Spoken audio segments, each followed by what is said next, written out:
some of the students that were involved. I'll introduce who they are, but does anyone want to talk about how much they raised and how they raised the funds? Yes, please. I'm Stephen McMaster. I'm one of the several co-captains of our team this year. And we had a fundraiser in the different classrooms. All the 12th hours who wished to participate competed against one another to try to raise the most amount of money for the Relay for Life. And all together we raised just over $1,100. So.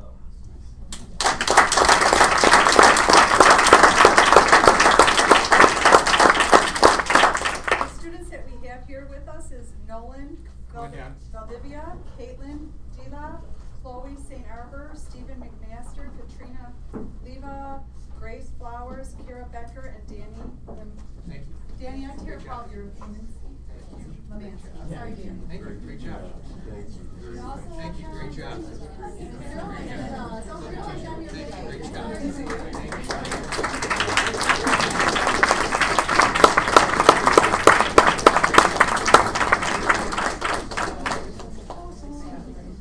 We'll stay here.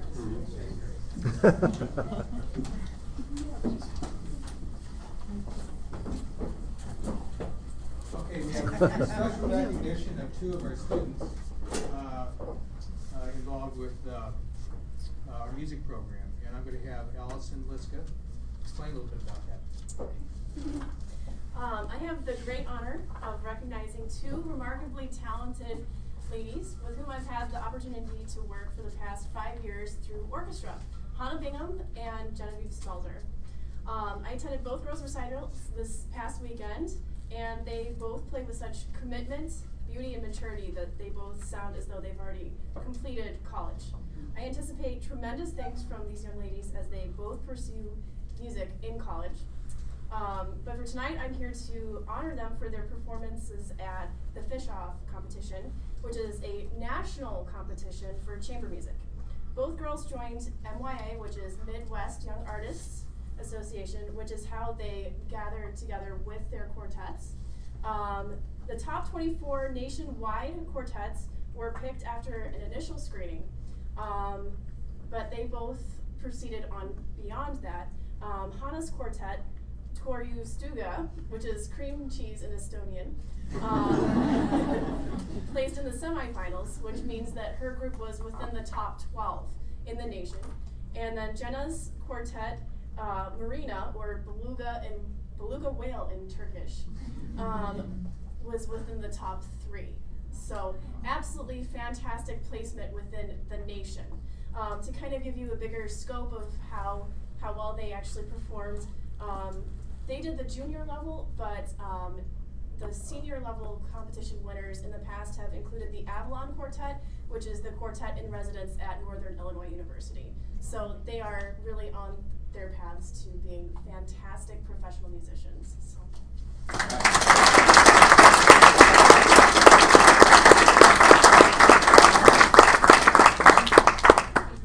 Congratulations. Thank you. Really good week in school. Yes. Okay. Congratulations. Thank you. Great job. Jen? Congratulations. Thank you.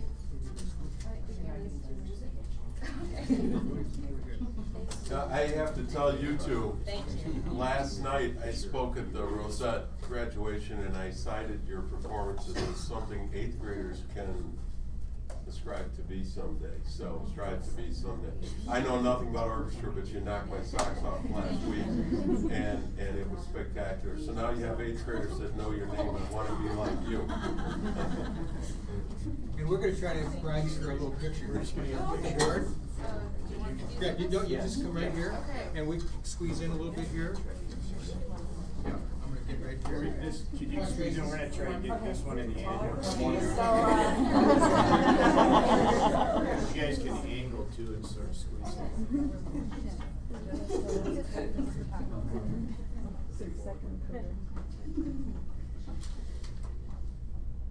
This is definitely an annual report moment. Okay, thank you. Thank you, guys.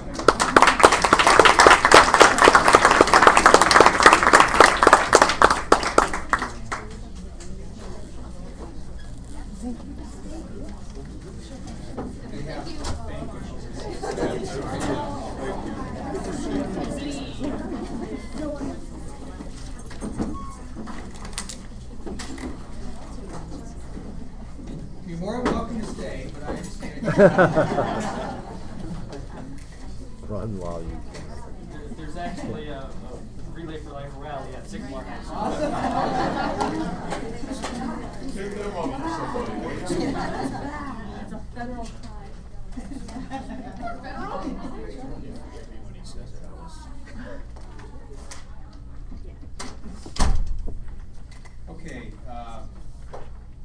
next item is acceptance of gifts and donations, and, it's been recommended that a motion be made that the Board of Education accept with gratitude the donation of $12,817.91 in grants from the DeKalb Education Foundation. Do I hear a motion? So moved. Do I hear a second? Second.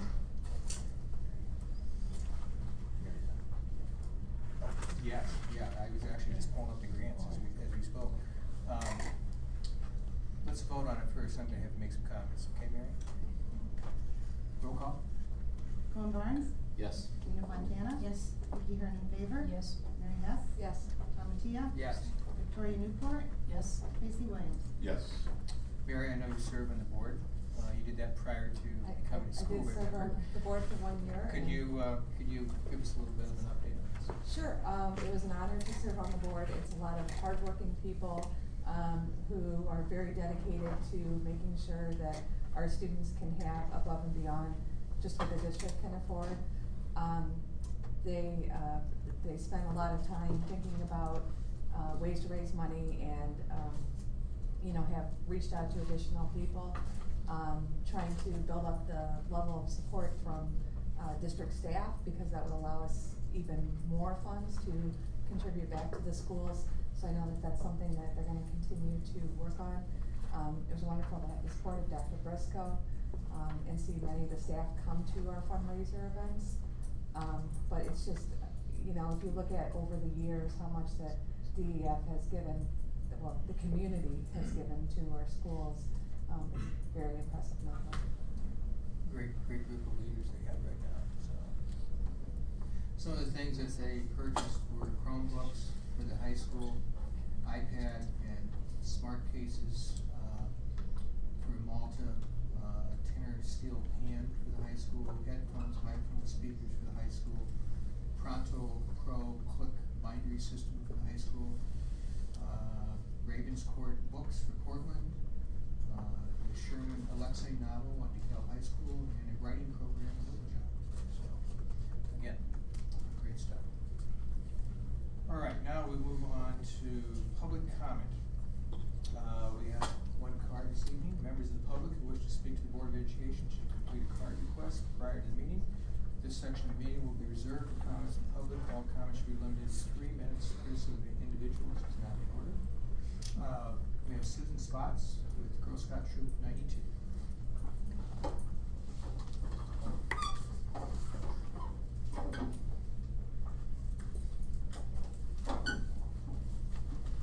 Did you guys bring any Thin Mints with you? Yep, s'mores.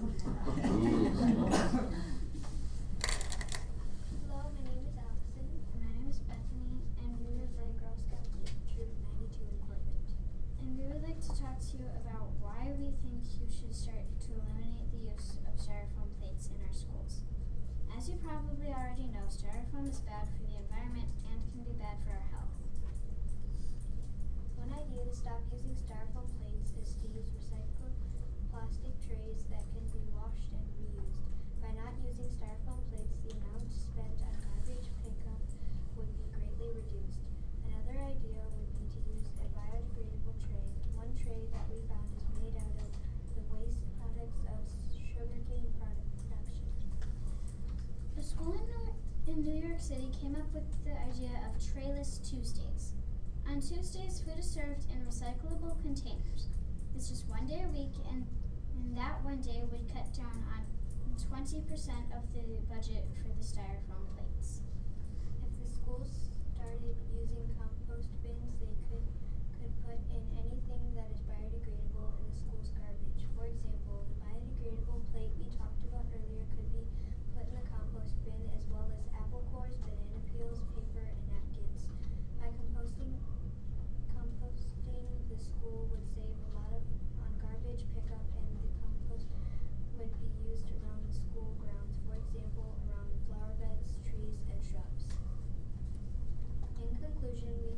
the schools should look into alternatives to using styrofoam plates with the availability of biodegradable trays and composting. We feel that the school should be able to find an acceptable replacement for styrofoam plates.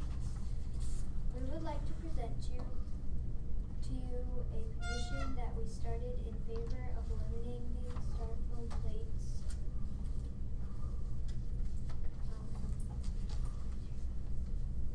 Thank you for your time. We hope you consider our review. Thank you very much for your work on this. It's impressive. I hope you get a badge for doing the work, bringing this all together. That was great. And did you take good notes, Vicki? I did. Okay, good. Thank you. Thank you.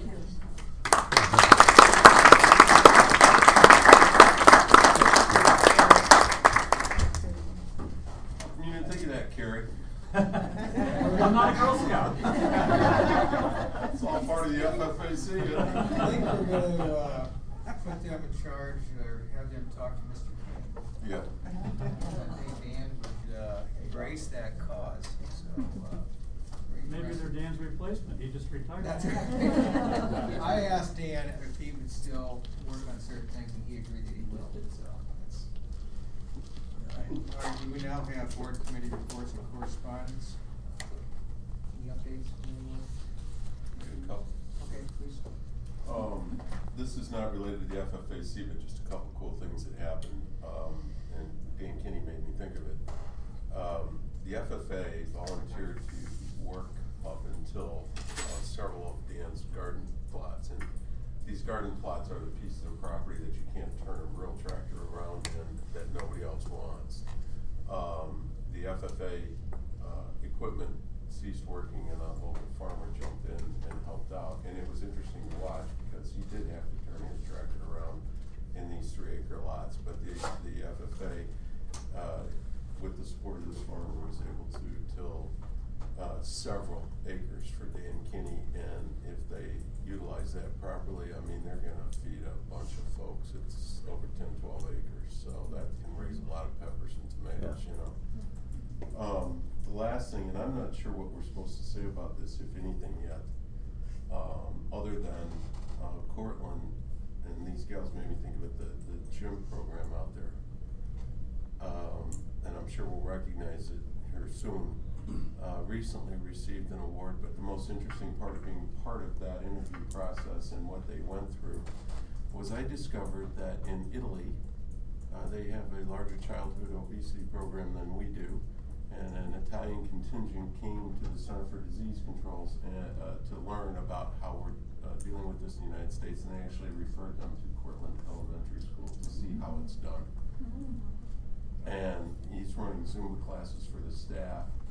You know, kids are utilizing their PE time with math and word walls and all these sorts of things. It was the best time I had spent to see what they're really doing in that PE program, and there'll be more good news to come from that. But when I heard that the Italians had come to visit Portland to see how to deal with No. I just thought, who would it, you know? And you certainly didn't hear about it, right? But that's what kind of job they're doing, and the folks at the CDC know about it. We don't even know about it in our own town. So, well done to the gang of Portland. Good Comments? One thing it was brought to my attention this evening by Victoria Newport, and it should have been in our recognition. One of our coaches was recognized as an Illinois Coach of the Year, Mr. Jeff Davis, for his work in softball.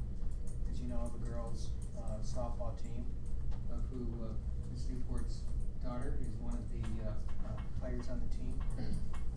They went all the way to the section finals and had a tremendous year. And the thing about this, and I think why it's so significant for Jeff, is that we're probably the second or third, maybe even the smallest school in 4A. We're either the biggest school in 3A or the smallest school in 4A. This year in 4A. And he is recognized with all of the top coaches that will be playing in state. And the fact that he's recognized is pretty cool. So Jeff didn't want this, but we're going to get a press release out. So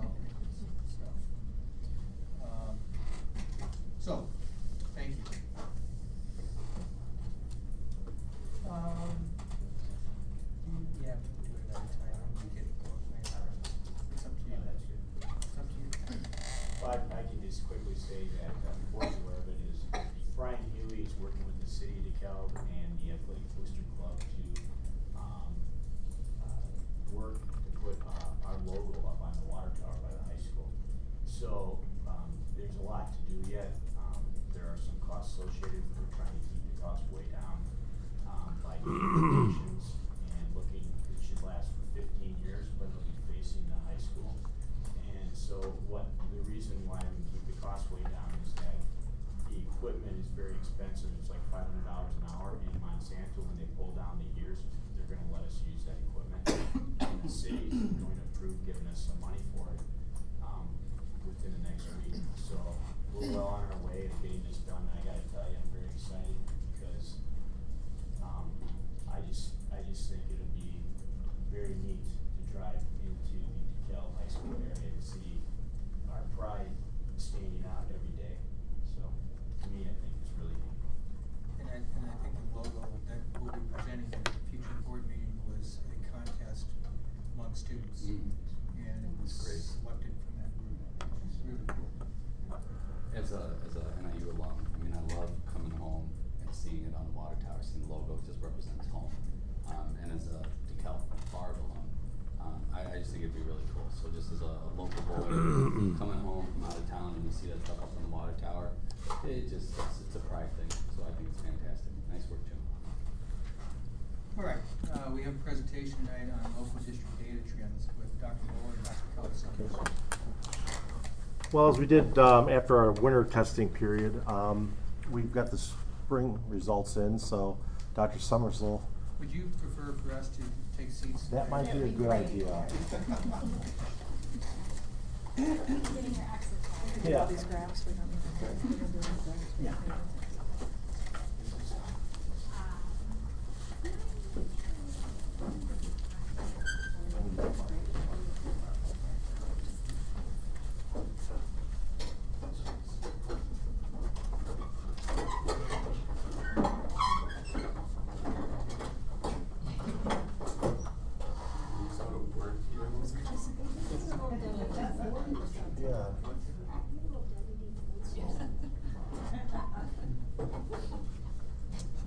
Says it's on here. I think it takes a while for everyone to get going.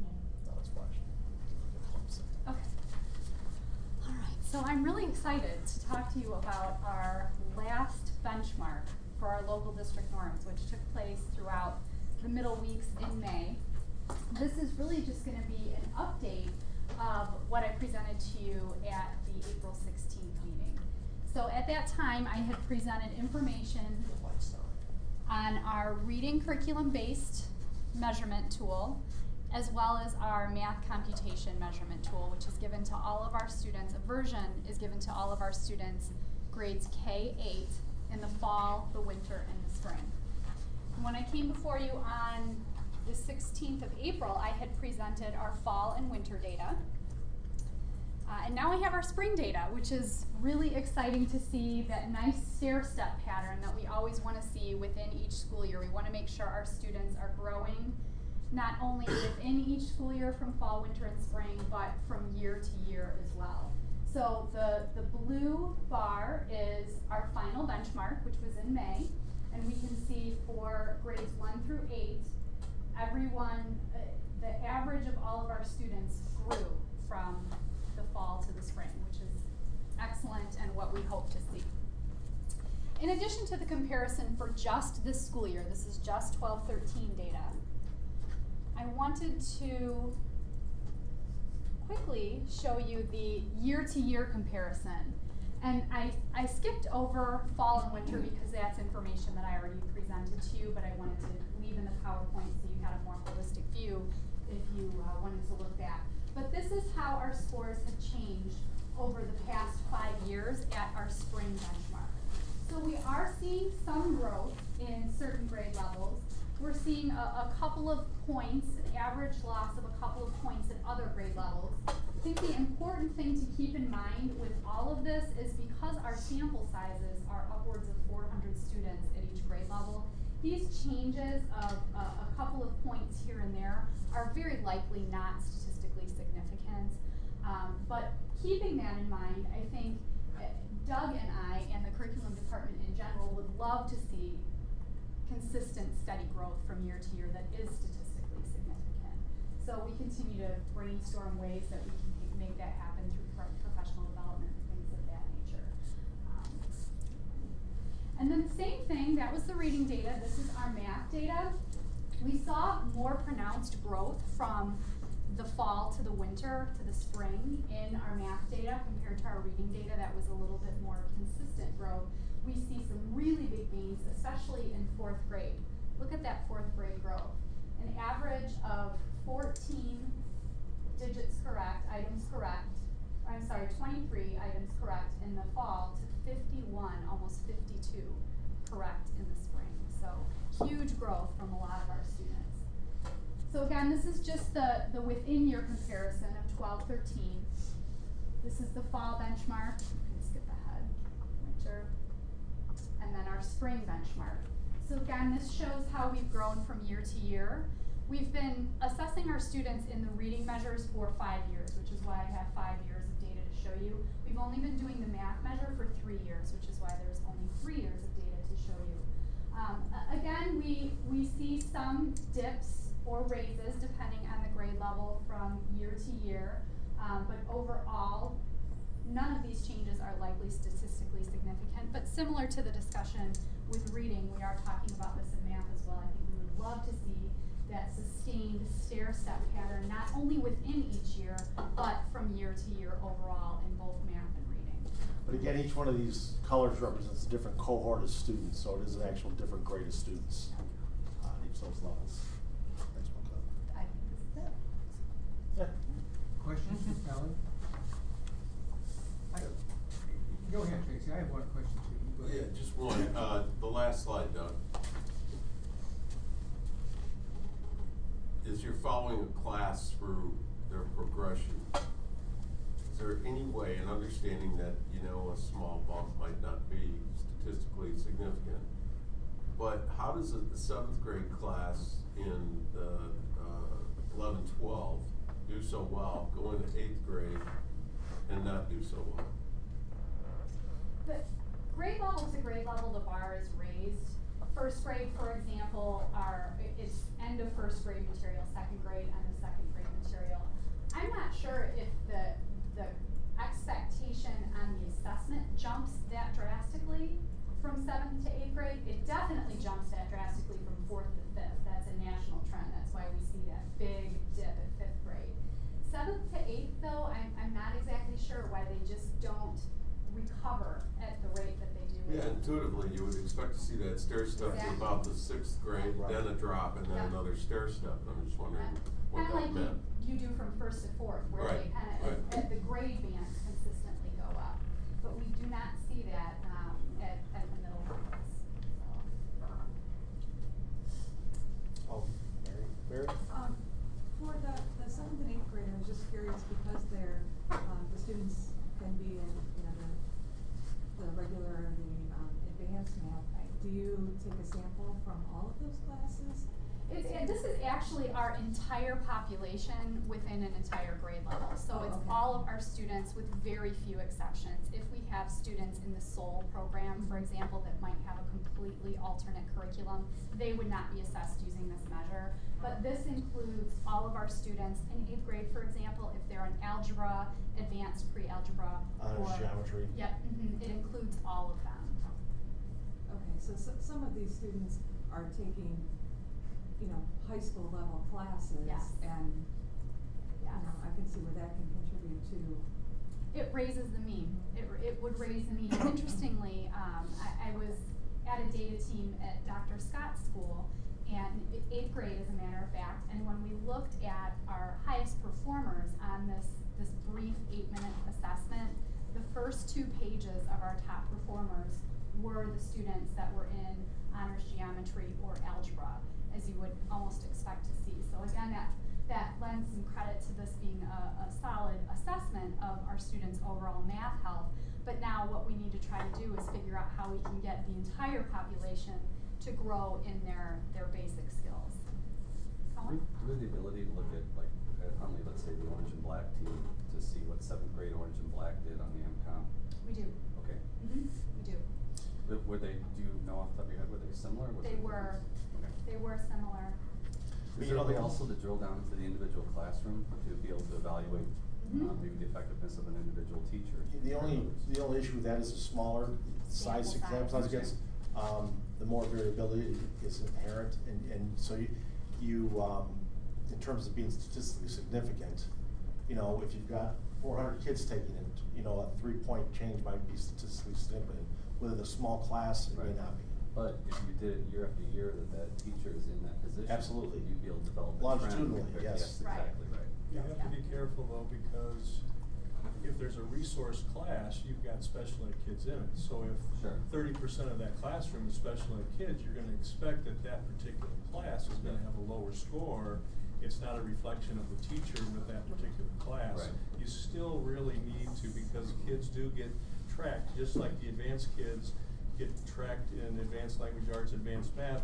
Pretty much you look at the science class, almost half or 3/4 of those kids are still in that same science class together. So you can't necessarily always look at it from that perspective. If all the kids were homogeneously placed into those individual periods, then you That would could be say, more. boy, look at that particular teacher at that particular period, and they all have similar kinds of. Yep. But So- it would be fascinating though to see. I mean, you take that. It wouldn't be that data wouldn't be the decision for making a change in that classroom, but it would be data that you could use to evaluate, or at least raise the question: is there something significant going on here? And then you might find out it's because of the student population that's been in that class for the last 3 years. But you could find out, my gosh, these are all kids that should be doing much better over the last 3 years, and yet they aren't. You could initiate a conversation with the individual instructor then. I think we have the capability with most of our data sets to drill down to a very finite level. It just always raises the question of what are we using those data for, and something like this brief 8-minute assessment, or with the reading, it winds up being a 3-minute assessment. That gives you a really good picture of overall reading health, but especially at the upper grades, middle school in particular, because they're not explicitly teaching reading, they're embedding literacy in the content areas. I think we need to be careful with how we use those data, especially if we're talking evaluatively. But I completely understand what you're saying. Mary? Dr. Briscoe shared that the career and is it for the math committee? Career and college readiness. Mm-hmm. And so there was a difference in the two middle schools in regard to math with the interventions. So did you see a difference between the middle schools and their scores? We do. In general, and this is something that has happened the past 2 years. When at all of our data teams, we look at the average for the grade level, the average for the district at that grade level, and then the national average to see how we compare. And what we see is, as a district as a whole, we're pretty close to the national average. But when we look at our 2 schools separately, Huntley is usually just a couple of points lower than Rosette. And again, we have an intensive special education population that resides in Huntley with identified intensive learning needs, and they are included in these data. So it's possible that some of the programs at Huntley are what is contributing to their actual mean scores versus the absence of some of those specialized programs. ELL as well. ELL as well. Which wouldn't show up in math though, because No, not so much in math, but the reading. in reading it could. Which brings me to my question. I know how the reading CBMs are administered. They're one-on-one. Yes. Are the MCOMs They're not. done? That's a really good question. The great thing about the MCOMs is they can be administered in a class setting. So everybody is working individually on their own paper for 8 minutes, and then they're collected by the teacher and scored by either the teacher or the school psychologist, whatever that agreement might be. But yeah, they are a little bit quicker to administer in that respect because it is large group as opposed to that one-on-one. Thanks. Mm-hmm. Other questions? Questions? Thank you very much. Thanks.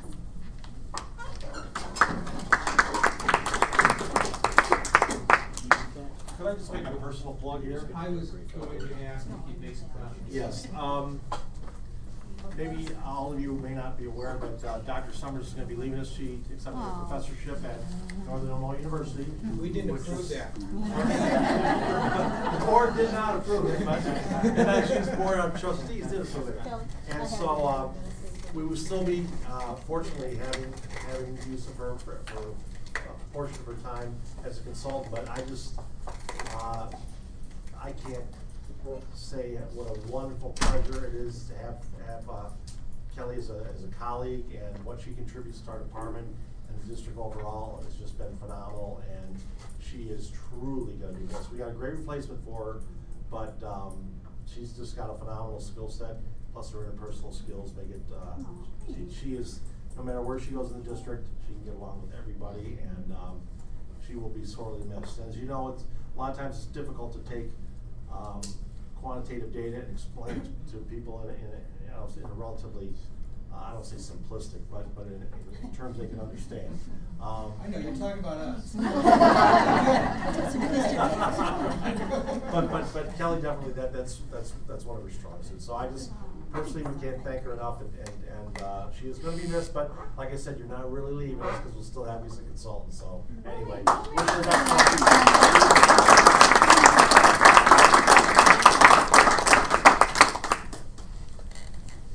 Thank you. All right, on our non-business consent agenda, it's been recommended that the Board of Education approve non-business consent agenda items K through E. Ooh, Do we hear a second? Second. Let's have roll call, please. Nina Fontana? Yes. Vicky Hernan Faber? Yes. Mary Hess? Yes. Tom Mattia? Yes.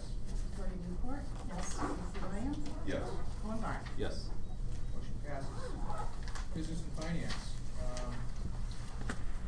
Tammy, disposal of surplus equipment. This is an information item. Hi, you're over there, Tammy. Hi. Over here. This one's actually a fairly simple one to present. We are replacing the scoreboard in the pool at Huntley Middle School, and that's already scheduled to be installed this summer. And we can actually, there's an interest already from some other swim teams in buying our old scoreboard. So the sooner we can get it approved for disposal, the sooner I can get it out on the market so that we can get the highest offer. Okay. That's the only item on there. That's the only item on there. Would you prefer us to take action on that tonight, so you start It's that process? entirely your decision. If it's not listed as action, I don't think we can. Oh, you're a stickler. Okay. Okay, You next can one. wait.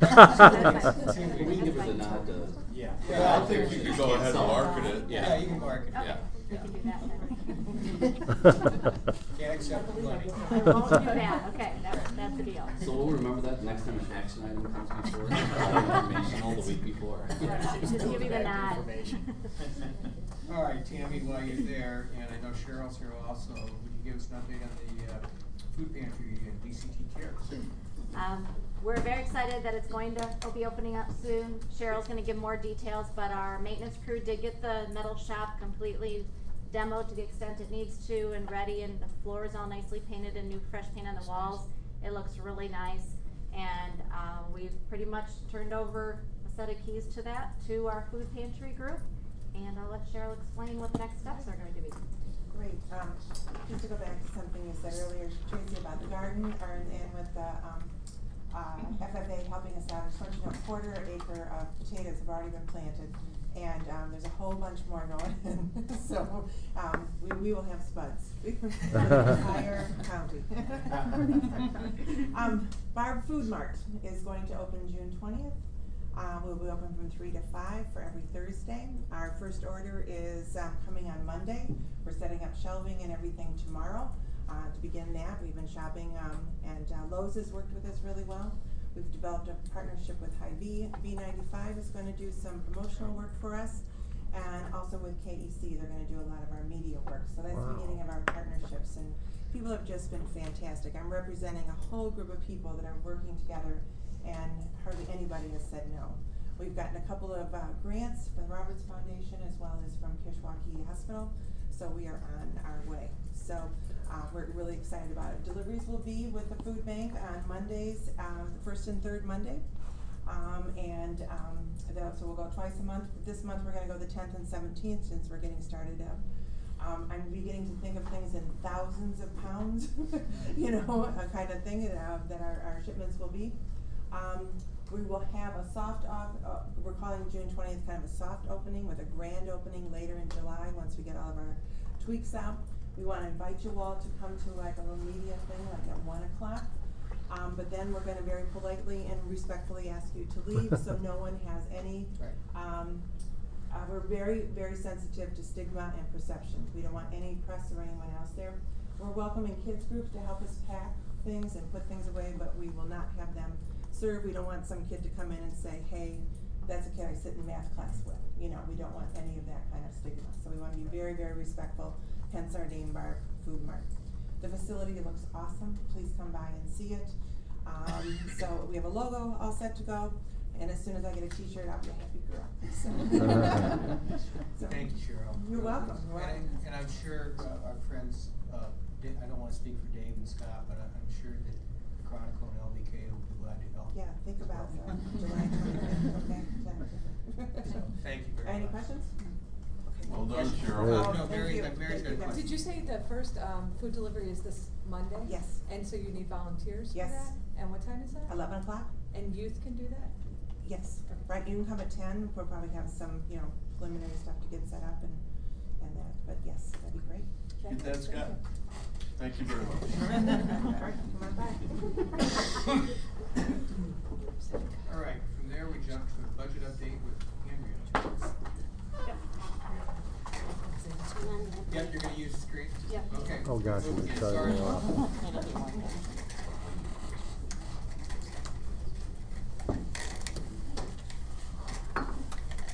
The last one.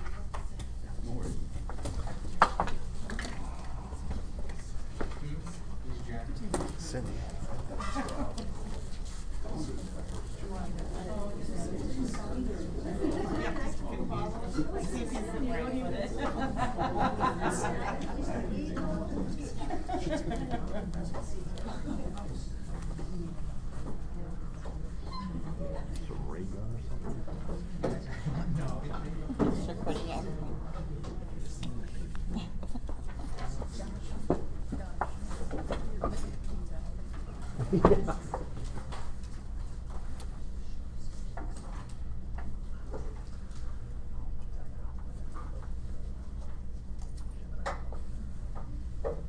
So if you're wondering what our legislators have been up to, it changes by the minute.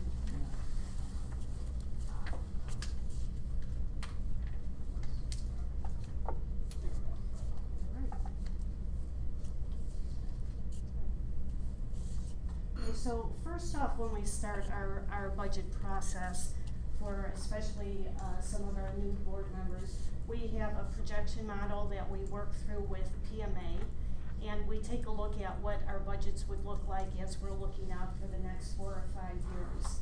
And then we use that for our planning. We look at trend analysis and such. And the next slide, please. And then we come up with our numbers, and of course, far more specific than this. So you're looking at a very high level view of what our budget looks like. So on the top chart, you see currently where we stand today. And that is, we are sitting with a $2.3 million, almost $2.4 million deficit, and pretty much on target, correct, for our revenues and our expenditures. Right below that is now our budget for the next fiscal year. And again, at the time when we were building this, you know, a lot of uncertainty as far as where the state and federal funding is going to land.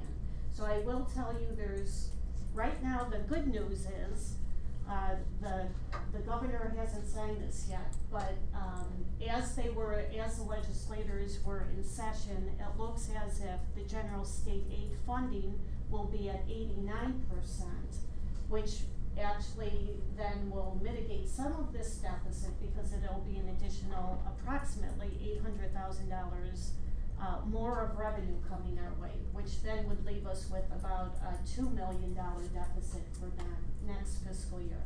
But until that's signed, we're not putting anything in writing yet or committing to that. And then as we look forward, just again as a reminder as to how that pie is broken out as far as our revenue. So for our current fiscal year, this is where we stand, and as you can see, the property taxes is the largest portion of our budget as far as the revenue. Other local revenue, the largest ticket on that is our corporate personal property replacement tax. Then general state aid, this is the one that continues to fluctuate, and again, let's remember, it is not the foundation level they are changing. Instead, they still talk about funding that at the $6,119 per pupil, but then they prorate it, and they're going to prorate it at the 89% is so far where we stand with that. Other state revenue that comes in via transportation, however, that is going to get prorated as well. So we give it on one end and may be taking away from it on another end. And then as far as the federal funds, that represents 5.1%. And again, moving forward for next year, there's still the ramifications of the sequestration. So there's potentially some loss of revenue there.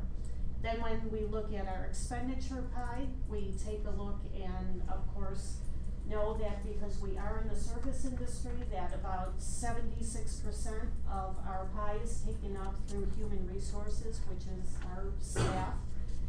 Purchase services, which represents food service, transportation, insurance, both district-wide liability insurance and benefits you see separately at the 18.3%. Supplies and materials, capital outlay, and then other objects, and the largest portion of that other objects is tuition, and that's for students in special ed that we send to outplacement centers.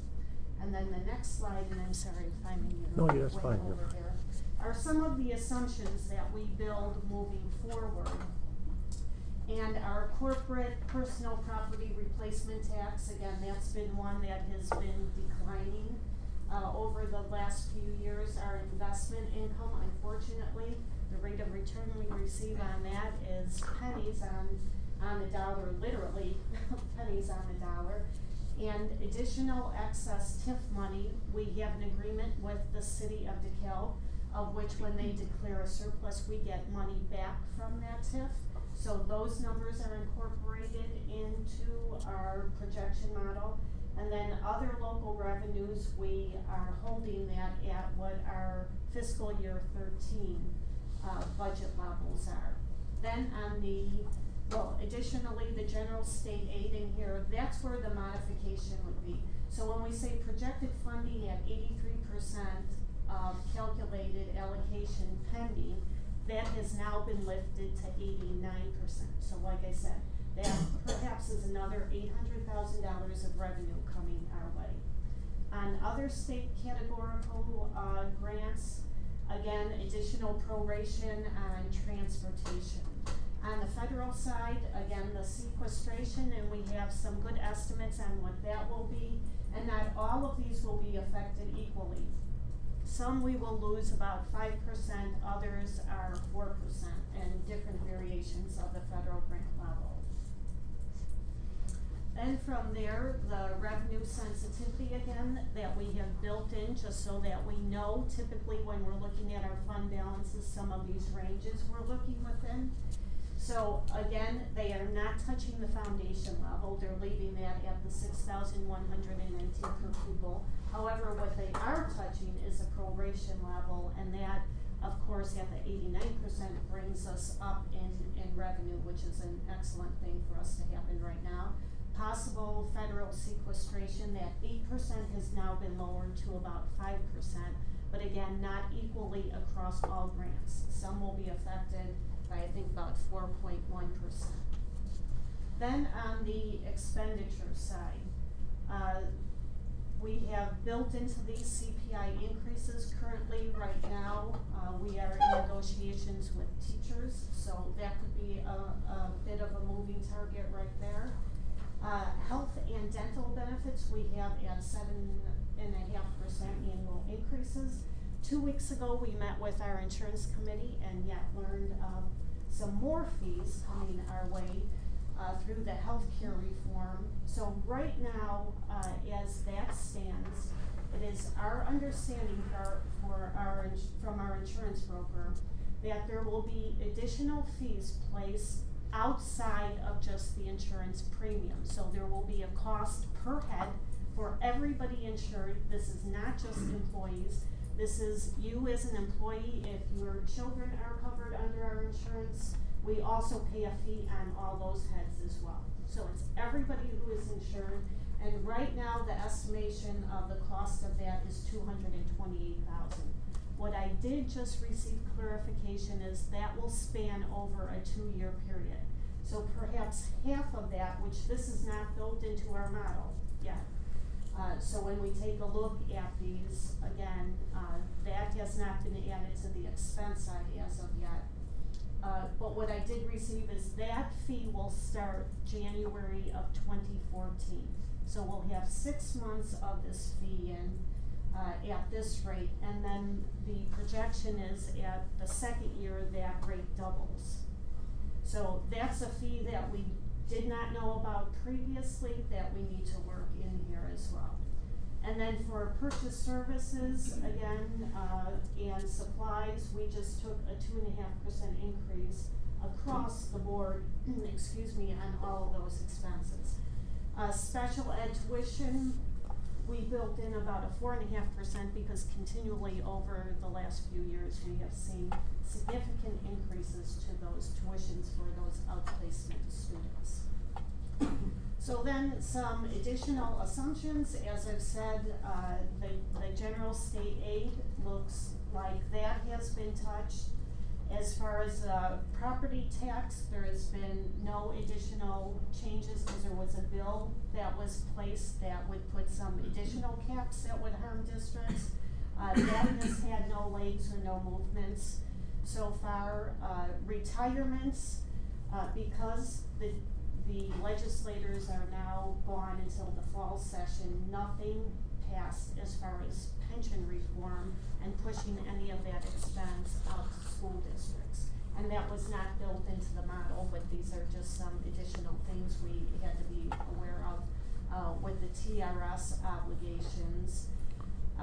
And then the Obamacare or insurance reform, as I stated, that is an additional expense that we found out and we'll have to now incorporate into the budget.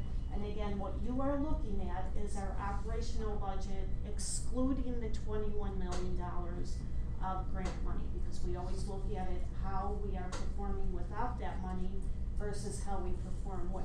So when we present you the tentative budget, which will be next month, between July and August, we will update these and have all those new numbers worked in so that you can see all the changes that have been made. And then our historical projected fund balances, again, the big uptick on that was the $21 million of the construction grant money. Then where you see a decline is because it's outside of, it is sitting in other funds that are not operating funds. Some of that are parked temporarily in education fund and operations and working cash, but the largest portion of it is in a fund that is not an operational fund. And then the next graph you will see is a history of where we landed with previous year-end balances. So when you take a look at, one thing I do want to point out actually on this just very quickly is, because again we do have some new board members, in 2006 is when we went to a full modified accrual with deferment of our property taxes. So when you compare other districts' fund balances at the end of the year to ours, and this is what becomes very hard to do, it is not an apples to apples comparison. Some school districts close at the end of the year with a cash basis, which is completely not comparable balances. Other districts, when we say we're on accrual, there are yet two different versions of an accrual. A full accrual where deferment of revenues, and I will tell you not too many districts do what we do. And then some of them close the year with the regular modified accrual. When we close our year, we are at the lowest fund balance we will be at for the year, because we virtually take our tax money that we are receiving in May and June, and we push that to the new fiscal year, which is a conservative approach and gives you more time to react to a bad economy, as the year when we fell into nearly a 0% increase in CPI. We had a year to make adjustments when some other districts felt that pinch immediately because they had to respond to that lessened revenue. So I just want to make that clear. When you do comparisons to other districts and you're looking at our ending fund balance, there's still yet another question to be asked of that. Are they on full accrual with deferment of their property tax money? And if you look at our balance sheet, we have the cash sitting in there, but a lot of the comparisons are based off of fund balance. So you really need to take a look at two different approaches to that. So there's where we stand, and then moving forward, our projection for the fiscal year 13, 14, and 15 year, when you see the declining balance because it's deficits that we are facing moving forward. The very last slide is just something new that we've incorporated, so you could take a look at budget to actuals and see how closely our budget to actuals have come in. And I really have to applaud Cindy on doing this, because she really takes a look at every line item, and if you see our budgets, it's thousands of accounts in there.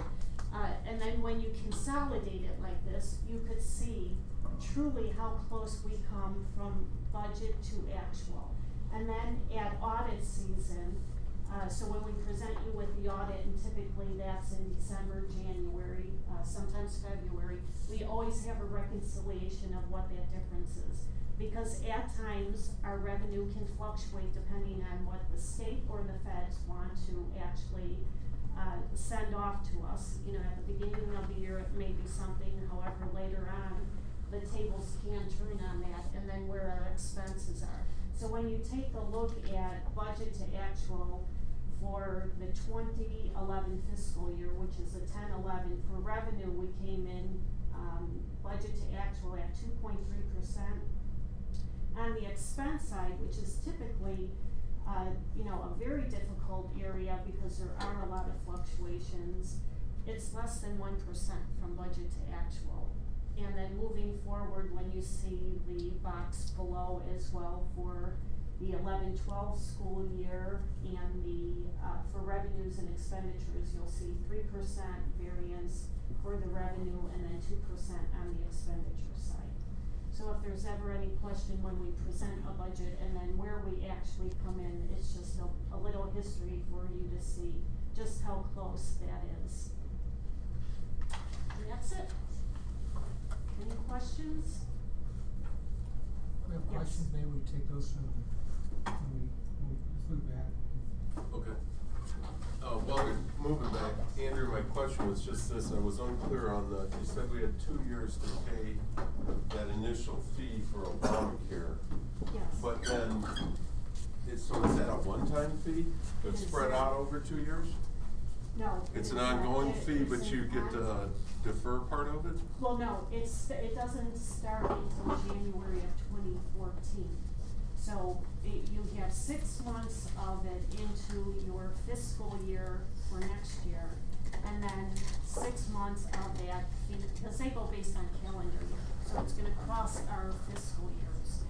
And then by 2015, that 2% fee jumps to a 4% fee.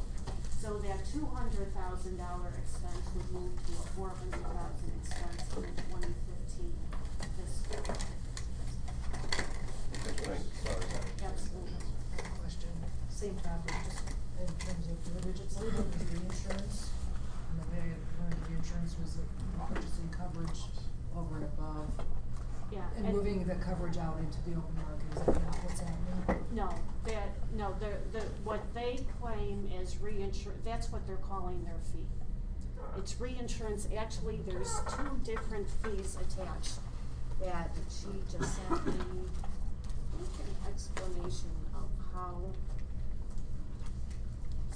all of that will work, because there's a per head count, and then there is a fee on top. So there's a transitional reinsurance fee, and then there's a health insurance industry fee. 2 types of fees now that will be attached to your invoices that you will pay on a monthly basis. So one fee goes directly to the federal government to help the pool of people of which who will be in the, they changed the verbiage on that. Open market? Or marketplace. Marketplace. It was called the exchange, now it's called the marketplace. So these are new fees that will be imposed. Any questions for Andrea? Andrea, I have one question. On the insurance, last year the decision was made late November about what the programs could be. What's the timeline this year for?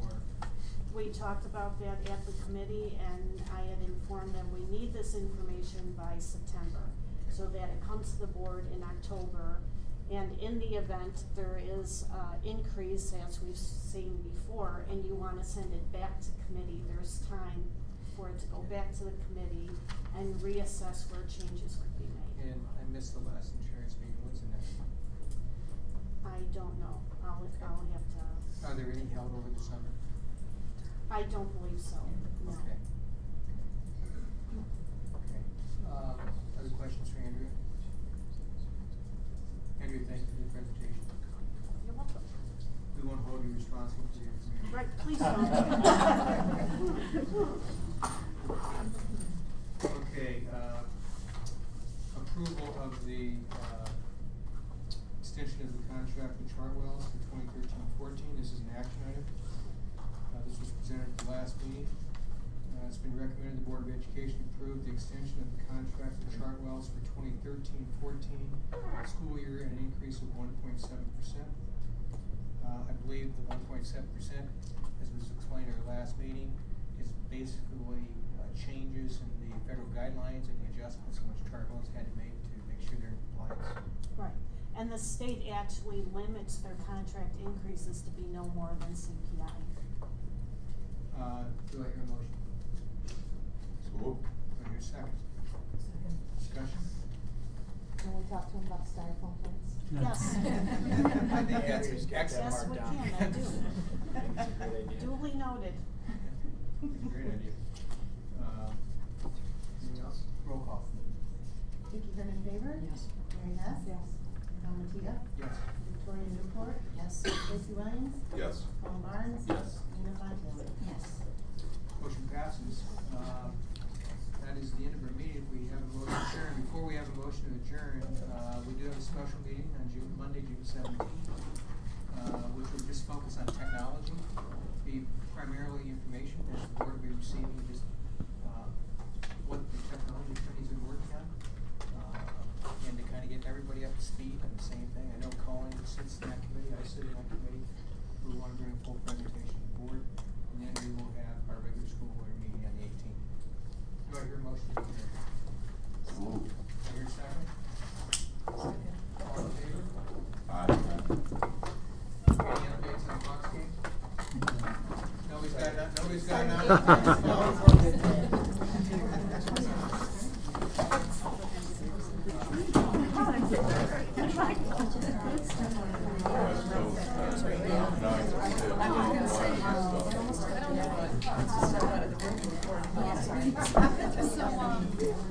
Dr. Reb, I'll catch up with you tomorrow. Yeah, have a good evening. Thanks so much. Otherwise, you'll probably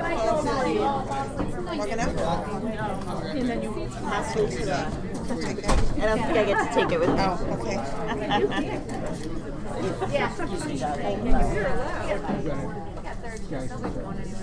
The number that was in the power. Thank you.